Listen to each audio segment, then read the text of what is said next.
அதிமுகவில் இருந்து நீக்கப்பட்ட செங்கோட்டையன் தனது சட்டமன்ற உறுப்பினர் பதவியை ராஜினாமா செய்தார். அதிமுக மூத்த நிர்வாகிகளில் ஒருவரான கே செங்கோட்டையன் 1977ஆம் ஆண்டு முதல் 9 முறை எம்எல்ஏவாக இருந்துள்ளார். முதன்முறை சத்தியமங்கலம் தொகுதியில் இருந்து தேர்ந்தெடுக்கப்பட்ட அவர் அதன் பிறகு 8 முறை கோபிச்செட்டிப்பாளையம் தொகுதியில் இருந்து எம்எல்ஏவாக தேர்ந்தெடுக்கப்பட்டார். அதிமுக ஆட்சி காலத்தில் வனத்துறை, போக்குவரத்து துறை, வேளாண்மை துறை, தகவல் தொழில்நுட்பத்துறை, வருவாய்த்துறை என பல்வேறு துறைகளில் அமைச்சராக பணியாற்றியுள்ளார்.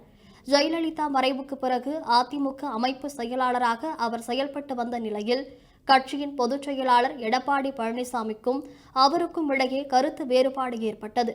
அதிமுகவில் இருந்து பிரிந்தவர்கள் ஒன்றிணைய வேண்டும் என்று கே செங்கோட்டையன் கோரிக்கை வைத்த நிலையில் கட்சி பதவிகளில் இருந்து நீக்கப்பட்ட அவர் பிறகு கட்சியில் இருந்தும் நீக்கப்பட்டார்.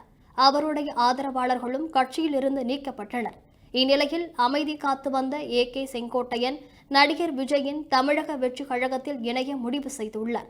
நாளை சென்னையை அடுத்த பனையூரில் உள்ள தமிழக வெற்றி கழக அலுவலகம் செல்லும் அவர் விஜய் முன்னிலையில் தனது ஆதரவாளர்களுடன் அக்கட்சியில் இணைய இருக்கிறார்.